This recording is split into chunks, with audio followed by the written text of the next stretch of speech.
Hello, Michael, and welcome to this Q&A section around forecasting and pipelining. Thanks, Cedric. I understood you would you plan to grill me here and to really dig deep into knowledge around forecasting, pipelining, and how to get those sales moving properly. Well, I will not only grill you, I will also pull all the experience you have from that forecasting and pipelining so the listeners can really learn from you. I am an open book today, so ask me the questions. Great. Before we start, what about you introduce yourself a bit? Who is Michael? So my name is Michael Humblet. Sounds French. It's like humble with a T. And I've been in business for 25 years doing sales, large sales teams, 150 salespeople reporting into me. In the last 4 years, I had a job I have a business as a sales strategist helping companies to scale and to grow. So I think you're with the right person to talk about forecasting and pipeline. I hope so. I hope so.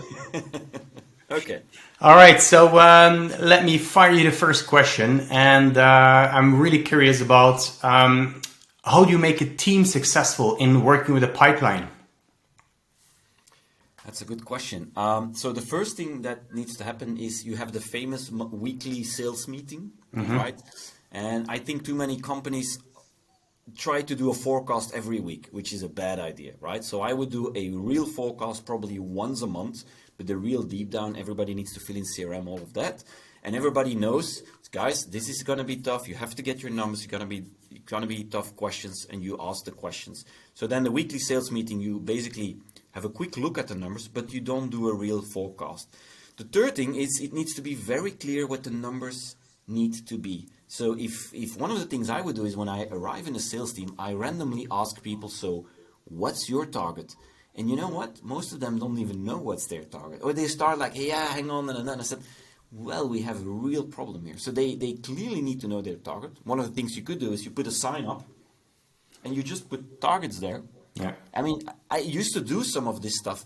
Sometimes it's too aggressive, depends on the culture you are. But what I would do then sometimes is I would go one level down and I would talk about activity. I would say, okay, guys, this week we're going to try and get, I always took something else. This week we're going to do 100 cold calls. I'm just saying something. And I would say, put all the names, 100 for, and very visual, there is no escape.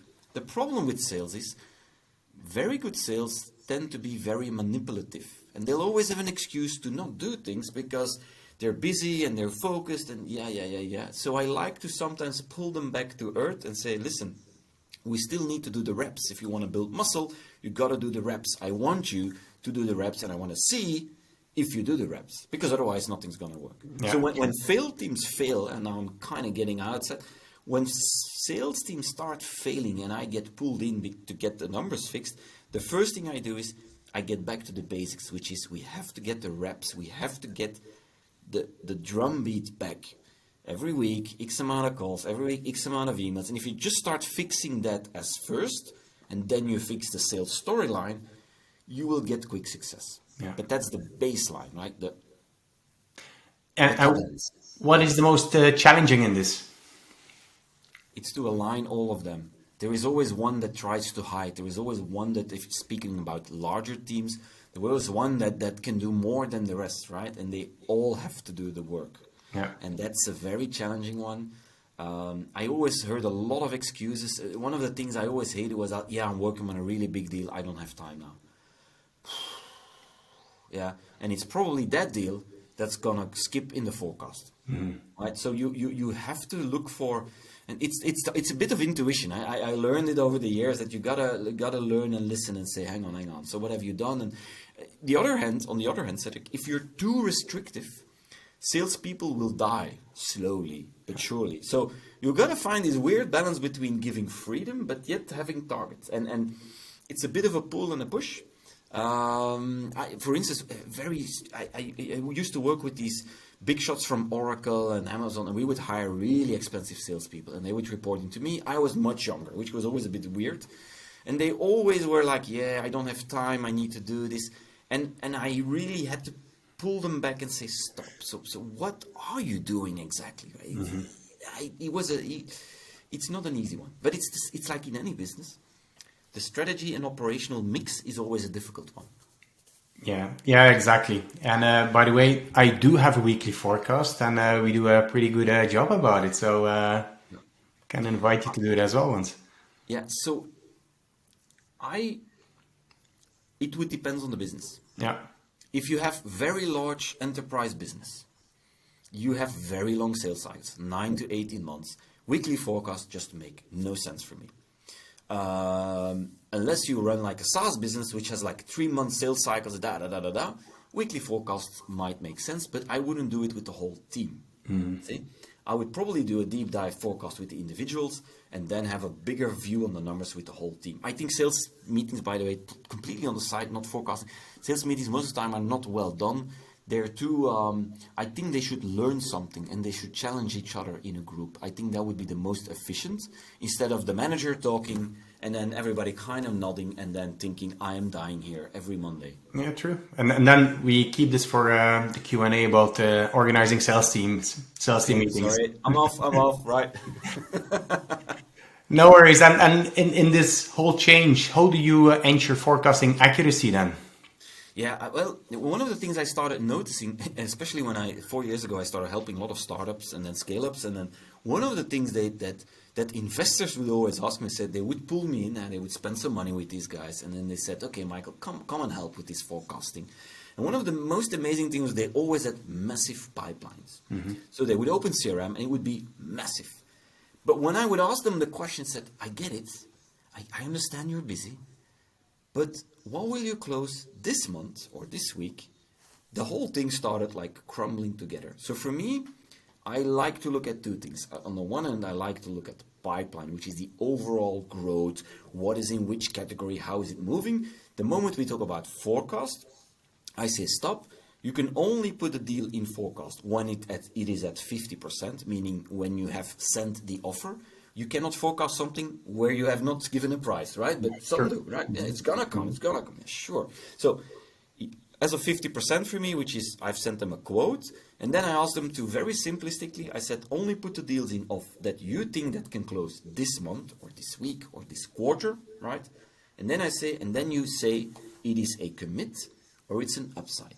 And commit means the deal is going to come for sure. Typically, these are the deals where the people have said, yes, it's stuck with procurement, that kind of stuff, right? So you're pretty sure. And the upside means you're not entirely sure. It looks good, but it could slip. And you know what's funny? These 100 pipeline deal stuff, they suddenly get reduced to like 2-3 lines. Yeah. And it's so painful and it hurts. But funnily enough, these investors, they like that because they said, this is the truth. This is what's going to happen. The problem you then have is, in a real forecast with not too many lines, you get these skews, one big deal, and it skews the whole thing, which is always a problem. So if you have many deals, statistically, it's easier than when you have 5 deals in there. Yeah, correct. Yeah, true.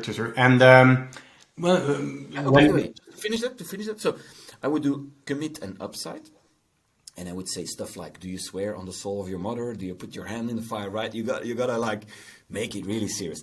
And then I asked them the second thing, which is less for forecasting pipeline, but I would always like in that little Excel sheet or Google sheet, whatever they use, I would have a category like you have the deal, also new or acquisition or an upsell, which is important to know, a commit, upside, and then I would have a category and it would say next steps that you control. Because most of the time, the answer is going to be, we're waiting for a phone call, we're waiting on the email. And I said, you don't control that, right? What's the thing you could do that you control? And that's very intriguing because you get completely different discussions. Yeah, exactly. And what do you do then during pipeline reviews? You spoke a little bit about the forecasting accuracy. How do you handle a pipeline review when you go into the deals? So pipeline reviews, so not the forecast, the pipeline, that's where I'm more looking into the overall numbers. And one of the things, there are 2 things. One is quantity. How many deals are in there? And you and I know that a good account manager, or whatever you want to call, can manage somewhere between 18 to 22 deals. If it's 40, it's not going to work. He or she needs to give the deals away. That's one. So very basic stuff. How many deals are in there? Where are the deals? And then especially like the qualification part, I would ask, are you sure? Is this a wish list? Have you really talked to them? What's the next step? So I would really go down to quantity first, how many in every single category. And then the quality aspect was, of the deals you have, how long are they in there? And how are they moving through the pipeline, right? So how many percentage can you actually move from one part to the other part? Is there a way to speed it up? And that's a question I would constantly ask is, what's the way to speed it up? What's the why now? Why do they need it now, right? You don't know? Sorry. But I put it in nurture. The other thing that I noticed a lot in these pipelines is that sometimes deals get stuck for like you speak for 6 months in a row about the same deal and it never happens. Yeah, true. I take them out and I put them in a category called nurture. I put them at 0% nurture, and then marketing needs to take over. And I let them say, I said, it's too long in there, and it needs to move. Let's get it out there, and then you can do all the nurture technologies, techniques to get it there. And again, the pipeline gets smaller and smaller, and I kind of like it in a weird way because it makes you think I need to do more. Yeah. And when you do this, when you nurture a customer, it's not because the deal is closed for now that you lost the customer. So then you can rebuild the relationship. Yeah. Yeah. So here, I give you a real case. I worked with a company, can't tell you the name. They're into the video player type of business. And when I walked in, they showed me this massive pipeline. So the first thing I did was the forecasting. So it already was like almost empty. And then the second thing is I started looking into these pipelines, started asking the question, will it come now or later? How long is it in there? Way too long in there. And I started putting it in nurture queue. Mm-hmm. And then I said to them, you have to realize that the nurture part, there is a 15% closing chance of pulling them back in because you were probably too early in the process, right? So you have a 15%. And then we looked into the numbers and they had 2 million monthly recurring stuck in nurture. So if we go back and you do 15% of that in a monthly recurring, that's 300K. Yeah. And they actually closed about 220, 230 of that. So don't ditch the nurture, right? You got to go back every month and see, and you can pull it back into it. That's for me a lot of techniques. It's pure sales technique, marketing technique, how you do that. Yeah. Perfect. And then when you look at AEs, we spoke on a high level, how you look at it from a management point of view, but for an AE, what are some good tips from them to build a good pipeline? That really depends on the business. The one thing that I realized is when I was an AE is that I never had enough in it. I always needed more. That was one. So I had to learn the power of marketing, and I had to find ways to manipulate the marketing team to get me more leads, right? So you have your own network, which always needs to scale. And then I had them, and I started like layering the ways I would do my sales. The other thing that's now really becoming a trend, we don't have time to talk about that, it's like personal brands for sales, so that you can really scale yourself on LinkedIn or on other platforms with your expertise. And that's something coming, it's really big. I think 2022 will be really big on that one. Mm-hmm. But that's something they need to master. And then I hated CRM. I hated all the structures, which I think most sales guys do, right? Sales and administration don't go well together, eh? Yeah. But yet I had a boss, and he said to me, I don't need you to fill it in every second of the day, right? But he said once we do every 2-3 weeks, we had this like quarterly, monthly, I don't know how they call it, review. And he said, the moment you walk into that, don't make me find a mistake. And if he would find a mistake in full public, he would just say, time to go, you didn't fill it in, get out. And he did it twice, and the third time I always had it filled in against the date. It was very painful, it's a bit aggressive, but well, it was like two forces of nature fighting, right? So filling in the CRM. My salary, so never bite the hand that feeds you. Exactly. So filling in the CRM is step number one. CRM, you need some type of system, because how smart they are, they will forget. Mm-hmm. And are there other tips to build a good pipeline? Especially, hang on. So you have the sales techniques, the marketing techniques, the reception, the micro webinar. I mean, really, but this is really not pipeline. This is more sales.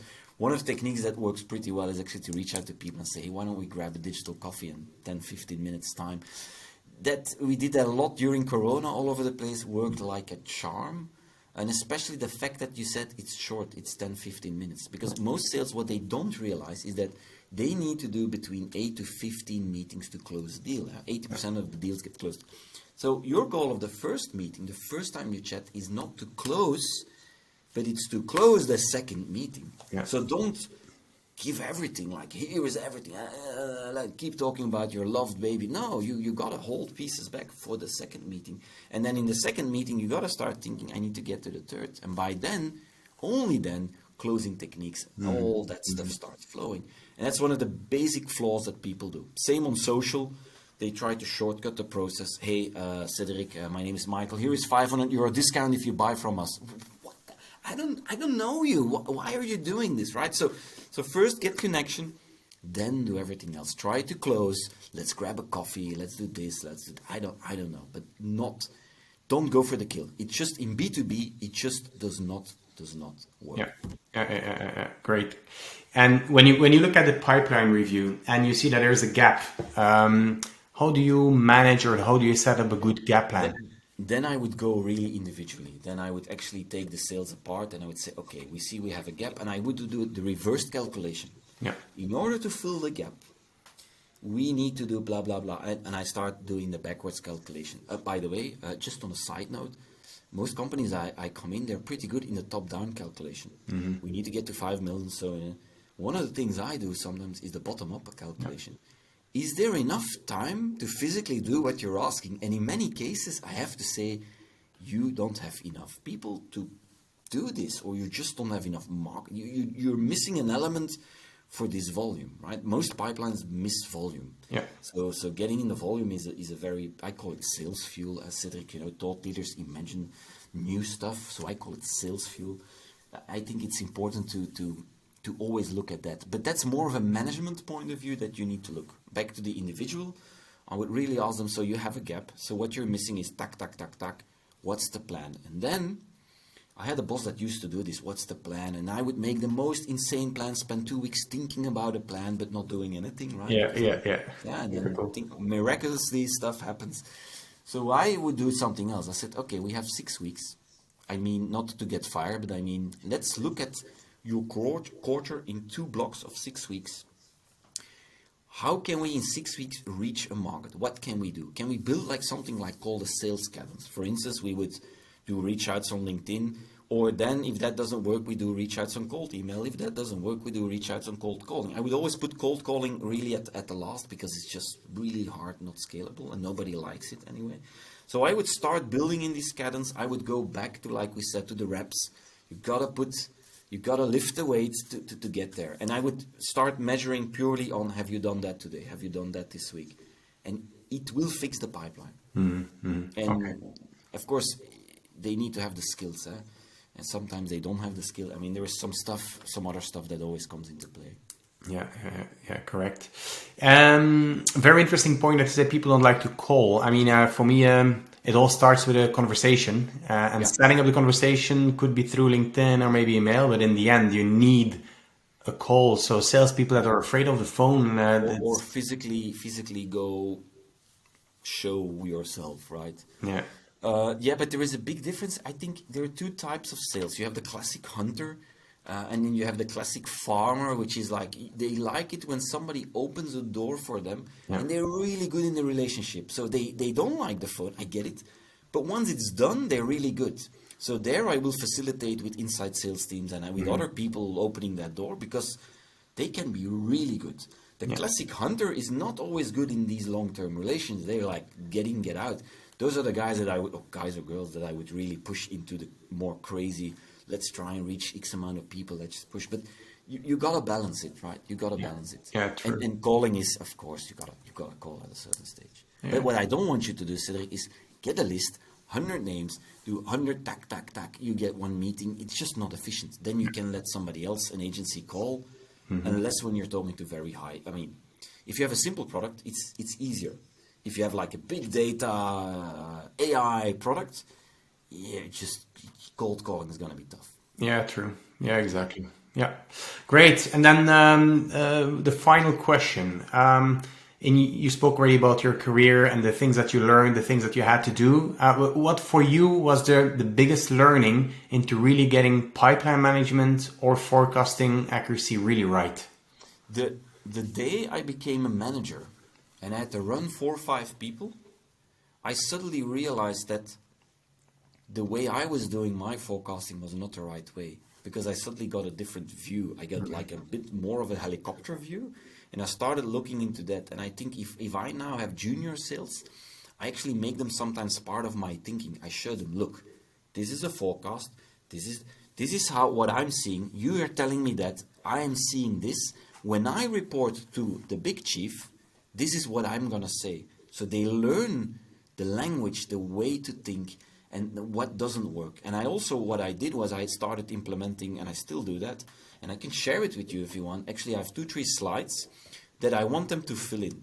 Every week, Google slide, and it's a little bit of work. It's not, because I don't want them to spend too much time on it. And it's basically the stuff that I sent directly to C-level.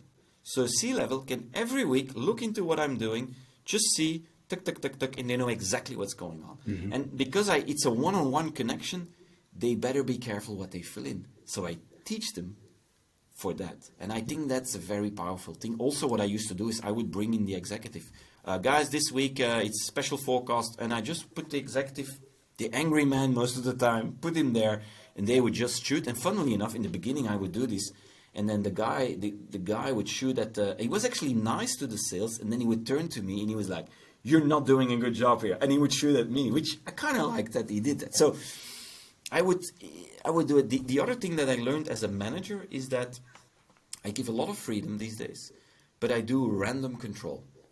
Out of nowhere, I will show up in a call and go along, and I won't say anything, and I let them do their thing, because most managers, they tend to completely take over, right? I don't do that. I'm just there to support. And if they look at me and they really say, this guy can decide, right, I would answer. But this random control thing works really, really, really well. But people kind of forget that. That would be my biggest advice. Freedom, random control, time to time you go in, and sometimes go really deep into the account, really, really, really deep, and then the rhythm, right? Do the reps. That's the major thing. If things go wrong, do the reps. Yeah, I love it. All right, great. Thank you so much, Michael, for your input, for your answers, and apparently we'll have a next meeting soon about setting up meetings for teams. Perfect. Catch you later. Catch you later. Bye-bye, Michael. See ya. Bye.